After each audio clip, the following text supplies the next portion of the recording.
अस्सलामुअलैकुम। जमात हफ्तुम से रियाजी के ब्रिज कोर्स के 28वें दिन में आप तमाम का खैर मकदम है। आप तमाम को मैं वेलकम कहता हूँ।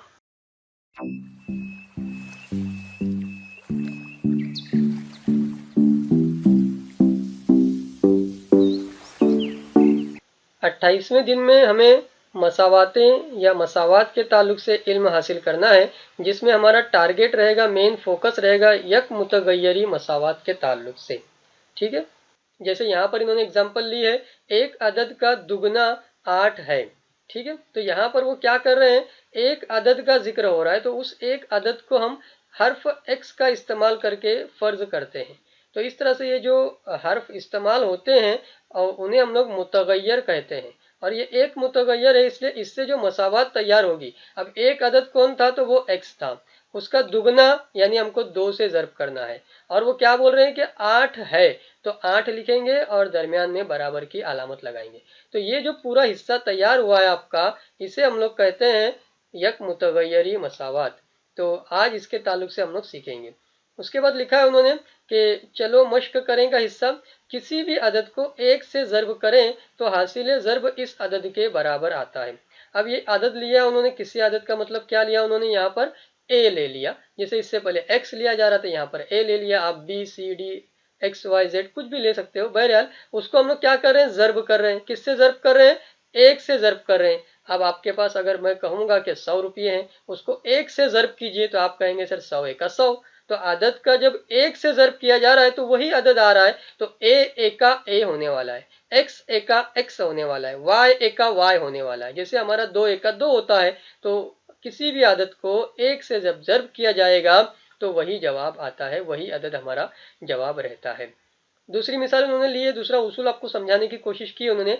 कोई भी दो अददों की जमा और इन्हीं दो अददों की तरतीब बदल कर की हुई जमा मसावी होती है। अब इसका मतलब क्या है कि 5 जमा 7 करेंगे या 7 जमा 5 करेंगे, तो तरतीब तो बदल रही है लेकिन जवाब नहीं बदलेगा। पहले जब हम लोग 5 जमा 7 करेंगे तो भी हमारा जवाब 12 आने वाला है, और जब हम लोग 7 जमा 5 करेंगे तो भी 12 आने वाला है। तो इसी को उन्होंने उसूल की मदद से लिखा है। दो एदाद का मतलब उन्होंने ए और बी ले लिया, उनकी जमा कर ली, पहले ए को लिखा, बी को बाद में लिख दिया। लेकिन जब बी को पहले लिखा और ए को बाद में लिखा तो भी जवाब वही आएगा। जहन नशीन रखें कि जमा मसावी हुई है ना। अगर आप लोग उसमें तफरीक वगैरह करके ट्राई करेंगे तो फिर जवाब बराबर नहीं आएगा। कभी जवाब जमा में 2 आएगा, कभी जवाब नफी में 2 आएगा। तो ये ध्यान में रखें कि जमा के लिए ये उसूल आपका है। ठीक है, हल कीजिएगा। जहां तक मामला है तो आपके सामने ये उन्होंने छोटी सी एक्टिविटी रखी है, जिसे हम लोग डिटेल में समझेंगे। यहाँ आपको हल कीजिए के ताल्लुक से कहा है, किसी भी अदद के लिए हर्फ इस्तेमाल करके जेल की खुसूसियत मुख्तसर लिखिए। इसमें पहली खुसूसियत लिखा है उन्होंने, किसी भी अदद में सीफर जमा करें तो हासिल ज़र्ब और तरतीब बदल कर इन्हीं अददों का हासिल ज़र्ब मसावी हुए हैं। ठीक है, मसावी होते हैं, हुए वहां पे टाइप हो गया है। तो यहाँ पर आपको थोड़ा सा ध्यान रखना है कि सीफर जमा करें का जब मामला है, ठीक है, तो यहाँ पर हासिल ज़र्ब मामला नहीं आएगा, क्या आएगा, हासिल जमा आएगा। तो यहाँ पर ये पहले आपको प्रिंटिंग मिस्टेक को जरा ज़हन नशीन रखना है कि जब जमा करें का मामला है तो हासिल जमा, और तरतीब बदल कर इन्हीं दो आददों का हासिल ज़र्ब यहाँ पर फिर से लिखा है उन्होंने, तो फिर से क्या आएगा, यहाँ पर हासिल जमा आएगा।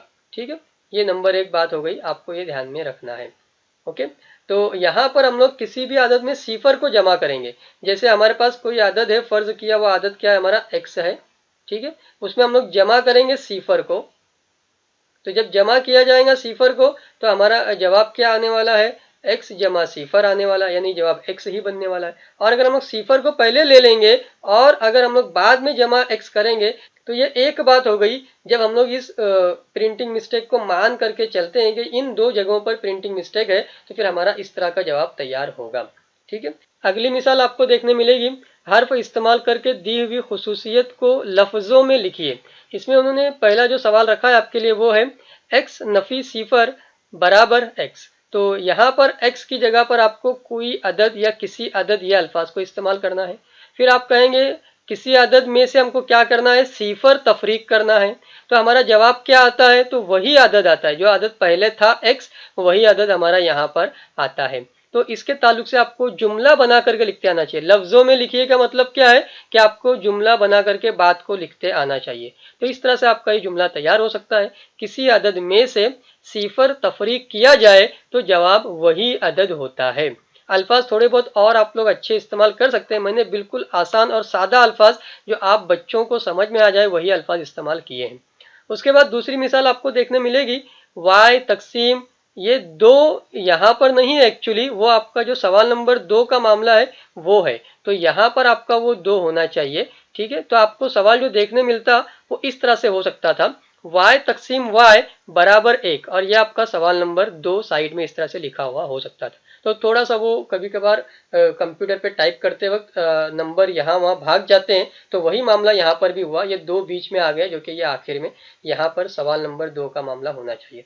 तो हम इस तरह का अगर सवाल रहे तो जुमला किस तरह से बनाएंगे, तो हम कह सकते हैं कि किसी अदद को उसी अदद से तकसीम किया जाए तो हमारा जवाब 1 होता है। ठीक है, या आप तो कह सकते हैं खारिजी किस्मत 1 आता है। ठीक है, तो हमारा जुमला इस तरह से तैयार हो जाता है, किसी अदद को इसी अदद से तकसीम किया जाए तो जवाब 1 आता है। मुझे उम्मीद है कि ये अल्फाज आपको आसानी से लिखने मिलेंगे। आप थोड़ा सा अगर ध्यान देंगे तो सवाल के अंदर ही वो अल्फाज छुपे हुए हैं, आप आसानी से जवाबात लिख सकते हैं। आखिर में आप तमाम का बहुत बहुत शुक्रिया। आपने अगर चैनल सब्सक्राइब नहीं किया है तो सब्सक्राइब कीजिए, बेल आइकन प्रेस कीजिए और शुक्रिया का मौका इनायत फरमाइए। शुक्रिया, अल्लाह हाफिज।